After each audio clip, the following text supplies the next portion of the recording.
नमस्कार दोस्तों, मेरा नाम है अतुल धनगर और स्वागत है आपका मेरे यूट्यूब चैनल गुरु ज्ञान में।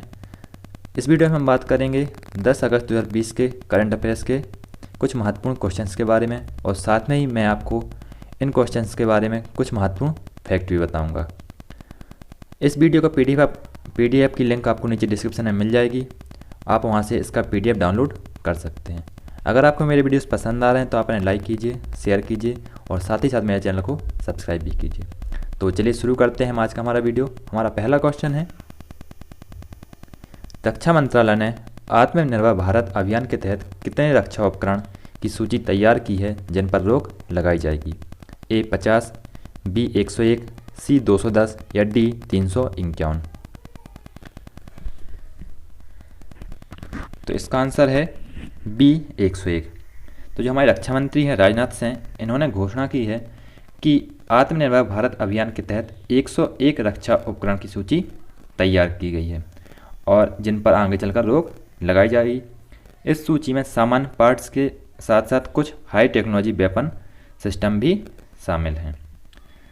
तो कितने रक्षा उपकरणों पर रोक लगाई जाएगी? 101। और किस अभियान के तहत? आत्मनिर्भर भारत अभियान के तहत। हमारा अगला क्वेश्चन है, पीएम नरेंद्र मोदी ने 8.5 करोड़ किसानों के खाते में किस योजना के तहत 2,000 रुपये की छठी किस्त जारी की है? ए प्रधानमंत्री फसल बीमा योजना, बी प्रधानमंत्री आयुष्मान भारत योजना, सी प्रधानमंत्री फसल बीमा योजना या डी प्रधानमंत्री किसान सम्मान निधि?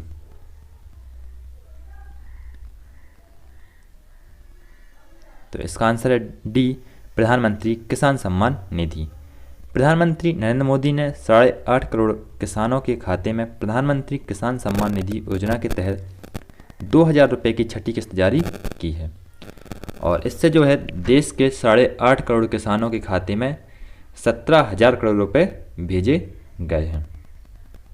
हमारा अगला क्वेश्चन है, कोलंबो के ऐतिहासिक राजमहाविचार्य बौद्ध मंदिर में महिंदा राजपक्षे को कौन सी बार श्रीलंका के प्रधानमंत्री बनने की शपथ दिलाई गई है? ए पहली बार, बी दूसरी बार, सी तीसरी बार या डी चौथी बार?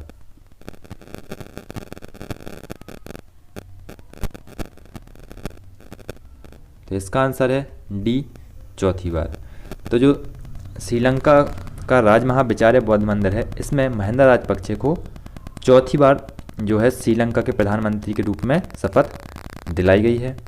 और श्रीलंका में हाल ही में 5 अगस्त को संसदीय चुनाव हुए थे और इसमें राजपक्षे भाइयों की SLPP पार्टी ने 225 में से 145 सीटें जीती थी और महिंदा राजपक्षे को जो है श्रीलंका के प्रधानमंत्री के रूप में शपथ दिलाई गई है।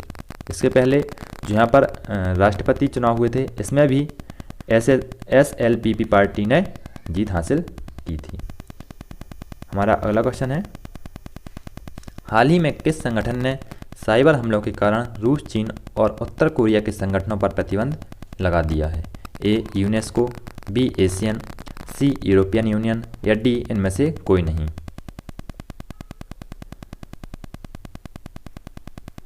तो इसका आंसर है सी यूरोपियन यूनियन। तो जो यूरोपियन यूनियन है, इसने रूस, चीन और उत्तर कोरिया के संगठनों पर प्रतिबंध लगा दिया है और ऐसा क्यों किया है? क्योंकि इन संगठनों द्वारा काफ़ी ज़्यादा साइबर हमले किए जा रहे थे। तो यूरोपियन यूनियन ने रूस, चीन और उत्तर कोरिया के संगठनों पर प्रतिबंध लगा दिया है। हमारा अगला क्वेश्चन है, 10 अगस्त को विश्व भर में कौन सा दिवस मनाया जाता है?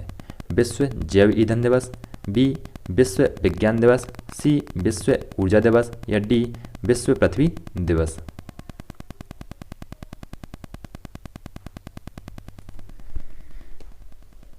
तो इसका आंसर है विश्व जैव ईंधन दिवस। तो 10 अगस्त को विश्व भर में जैव ईंधन दिवस, इंटरनेशनल बायोडीजल डे मनाया जाता है। इस दिवस का उद्देश्य पारंपरिक जीवाश्म ईंधनों के विकल्प के रूप में गैर जीवाश्म ईंधनों के महत्व के बारे में जागरूकता बढ़ाना है। तो विश्व जैव ईंधन दिवस कब मनाया जाता है? 10 अगस्त को, इंटरनेशनल बायोडीजल डे। हमारा अगला क्वेश्चन है, हाल ही में प्रधानमंत्री मोदी ने स्वच्छ भारत मिशन पर किस इंटरेक्टिव अनुभव केंद्र का उद्घाटन किया है? ए प्रधानमंत्री निर्मल केंद्र, बी प्रधानमंत्री सफाई केंद्र, सी प्रधानमंत्री स्वच्छता केंद्र या डी इनमें से कोई नहीं?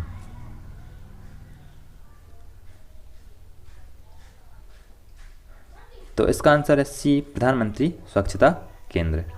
तो स्वच्छ भारत मिशन के तहत प्रधानमंत्री मोदी ने प्रधानमंत्री स्वच्छता केंद्र इंटरेक्टिव अनुभव केंद्र है जो कि एक उसका उद्घाटन किया है।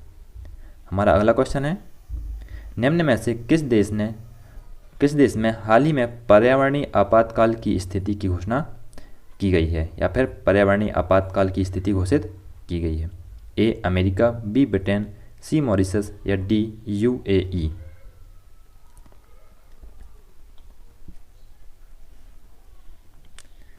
तो इसका आंसर है सी, मॉरिशस। तो जो मॉरिशस है इसने पर्यावरणीय आपातकाल की स्थिति की घोषणा की है।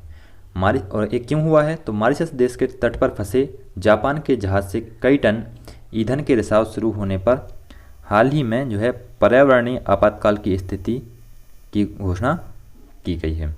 और जापान का जो यह जहाज या पोत था इसमें करीब 4000 टन ईंधन ले जाया जा रहा था, जो कि मॉरिशस के तट पर इसमें जो है जहाज के बेस में दरारें आ जाने के कारण ईंधन का रिसाव होने लगा है, और इस कारण मॉरिशस में पर्यावरणीय आपातकाल की स्थिति घोषित की गई है।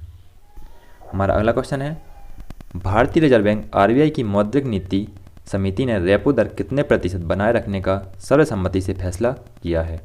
ए 3%, बी 5%, सी 2% या डी 4%?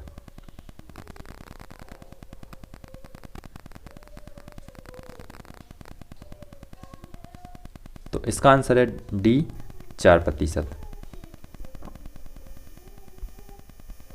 इसका आंसर है डी 4%। तो जो आरबीआई है इसने रेपो दर को 4% बनाए रखने के जो है फैसला किया है।